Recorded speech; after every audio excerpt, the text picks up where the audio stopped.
আসসালামু আলাইকুম। খুব অল্প সময়ে বানিয়ে নিতে পারবেন এরকম সেমাই। তো প্রথমে আমি চুলায় দুধ বসিয়ে নিলাম, তারপর এলাচ ও দারচিনি দিয়ে দিলাম। এখন সামান্য একটু লবণ দিয়ে দেব স্বাদ মতো।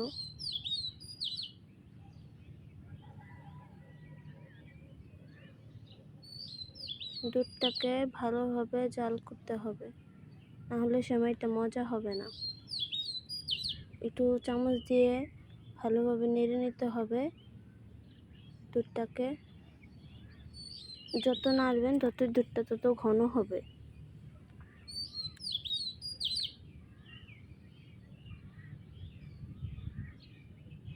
এখন চিনি দিয়ে স্বাদ মতো চিনি দিয়ে দিলাম। আপনারা যদি মিষ্টি বেশি খান তাহলে বেশি দিবেন।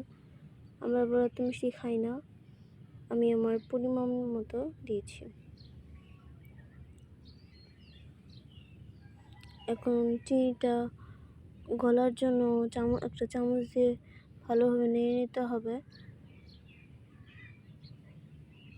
চাইলে টেস্ট করে দেখতে পারেন চিনিটা ভালোভাবে মতো হয়েছে কিনা। ভালোভাবে নাড়তে হবে।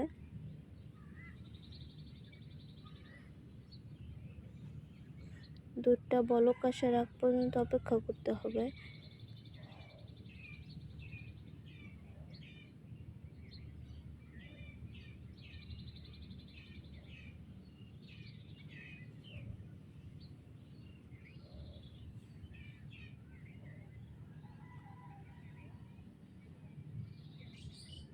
এখন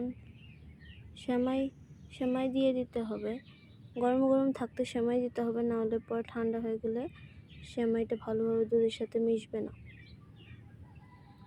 পরিমাণ মতো সেমাই দিয়ে যতটুকু প্রয়োজন সেমাই দিয়ে নিলাম, লাচ্ছি সেমাই। এবার চামচ দিয়ে ভালোভাবে নেড়ে নেব। এই তো হয়ে গেল আমাদের সেমাই।